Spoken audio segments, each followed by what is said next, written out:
Hello guys, naami kami sa city of South Australia. Kinamo ni St. Francis Xavier Cathedral Church sa Adelaide. Ano ang city? Meron na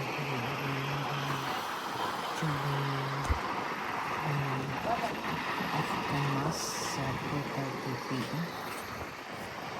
Ano siya ang St. Francis Xavier Cathedral Church sa City of Adelaide.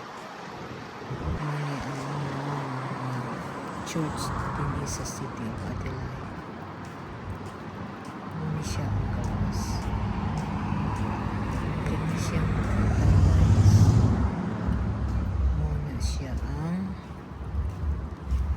kahuman ninyo ang simba, ari mo diri dapit mag coffee mo. Kaya nga rin, kung magsimba na lang sila coffee para sa mga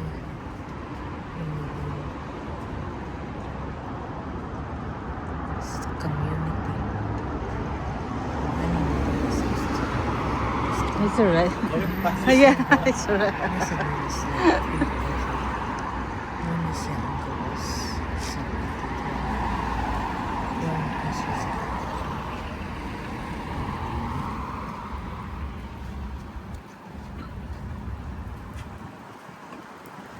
kani siya basta.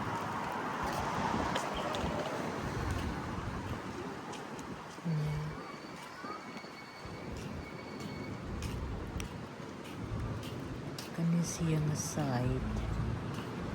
Ano siya ang hilig pa doon sa sulod sa cathedral.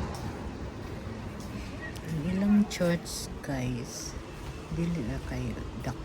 Kanang sakto-sakto na ba, di pareha sa Pilipinas ng mga dako itong church. Narigag may ilang church. Tugan kayong kuan church dito sa Australia, pero kung mayroon kayo maningin, di pareha sa Pilipinas, no? Yan, may ilang church. Kung mayroon kayo kuan. Yan, pagsimba naman diya. Pero tarang gamayan na limba, di pareha sa Pilipinas pa. Tugan kayong manimba. Kada Domingo niya ang ilang simba every 2 hours or 3 hours. Pero nindot nilang simbahan. Gamay lang dyan. Pero di pareha sa 2 or ganingan nindot. Nindot man po, pero gamay lang. Niya, gamay manimba.